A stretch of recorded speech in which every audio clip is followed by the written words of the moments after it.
Hey, what up, everybody? This is Stevie Breach coming to you tonight, and basically tonight was TNA Bound for Glory. I saw people were posting spoilers and pictures this morning when I woke up getting ready to go to work about 7 o'clock this morning on the Pacific Coast time. I saw it seemed to be the hot topic, at 7 o'clock in the morning on Pacific Coast time. Bound for Glory was already trending. I believe it was the number one trending topic from my people that I follow, whatever that's called, where they divide it up by the people that you follow and the people that follow you, however that trend is called. I'm not sure if it was trending worldwide or not, but it seemed like it was going to be hard to dip around the spoilers for the show. But it seemed that almost the second that football started, people on my timeline forgot all about Bound for Glory. It seemed like there was no talk. I did check the trending things a few times throughout the day, and Bound for Glory never fell farther than number 3 on my trends. And so it seemed that a lot of people were talking about it. I don't know if it's just a lot of people were tweeting about it. I didn't want to read the spoilers because I wanted to watch this show. I wanted to see what was going down. Honestly, there was a little part of me that liked the way that this show looked and liked the way that it feels. I like to go on the WWE Network and I like to watch the old school shows from Madison Square Garden, Maple Leaf Gardens, Boston Gardens. I like to watch those house shows from the 80s, and that's almost the feel that they had here. It didn't really matter that they didn't have a ton of people. I had a lot of thoughts going in because I didn't have anybody really talking about Bound for Glory. I didn't see any prediction videos go up besides for the ones that I made and put up. I sort of was noticing that the views weren't coming in on that video, and I was just sort of wondering to myself, is this really the death of TNA? I mean, this is unfairly always put upon them, but I guess they gave it to themselves. This is TNA's WrestleMania. This is their biggest show of the year. They gave it little promotion. I think though I don't know why they did this live. They could have taped this weeks ago, and it would have had the same feel as it did today. And I don't know. There was parts of this show that I really liked. There was a tag match in the middle that I had no clue who the hell was inside this match, and I just sort of cast out on that. I thought that there was parts of this show that sort of showed that TNA had a future, and there was sort of this some stuff on the show that just sort of showed TNA lying in the mud with nowhere to go. The opener was Tanaka against Manik. They told a pretty good story in this match, basically how these guys were friends way back in the day, where basically Manik and Tanaka were sort of together on a tour years and years ago.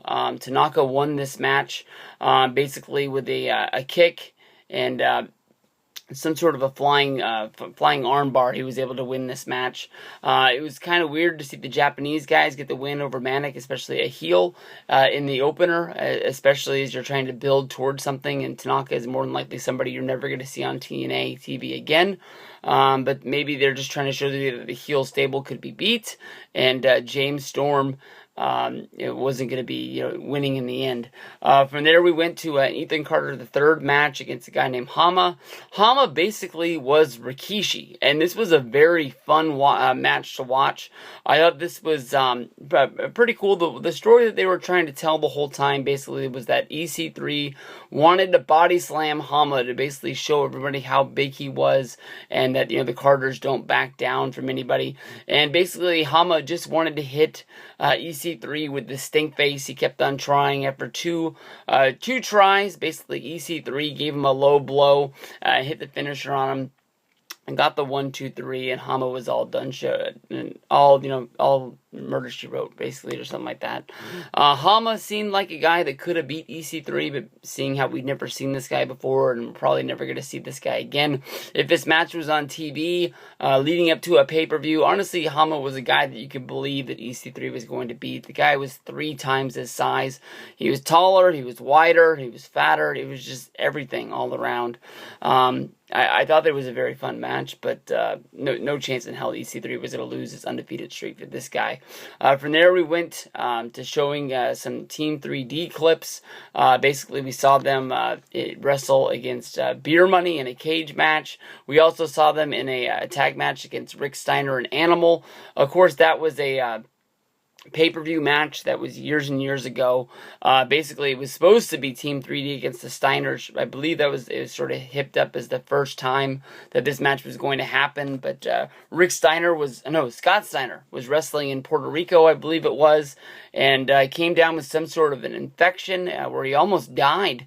And basically, TNA, who had already booked this show, basically had to fill in Animal to sort of put two monster teams together to make the Steiner Brothers and Legion of Doom, the Road Warriors, team up and sort of save the show from there.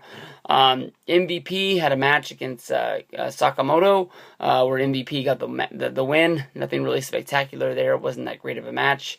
The X Division match showed a whole bunch of life. Samoa Joe came in. He was able to beat Loki and Kaz to keep the X Division Championship, and he got to have a speech. It sort of seemed like they were promoting Samoa Joe as being one of the biggest names in TNA wrestling, and they seemed to be one of the guys that got more response than anything else from the Japanese crowd. And it almost seemed like Samoa Joe was saying goodbye to the fans when the match was over. He basically, took the mic and, they were all chanting, "This is awesome." And Samoa Joe just yelled out, "I am pro wrestling." And the fans chanted back, "Thank you, Joe." To him, it could be the end of the road. I mean, everybody remembers the story of Triple H and Samoa Joe following each other, which I guess they thought was more than likely going to be a surprise. Samoa Joe talked about it on the Cheap Heat podcast, where he tried to play it down. You could tell that he was talking with a sarcastic voice, basically saying that it never happened. But I think everybody saw that it did happen, one way or another, either by just checking it yourself or people posting pics of each other following each other. But next was that tag team match. I had no clue what the hell was going on there. They showed highlights of the Hall of Fame ceremony, basically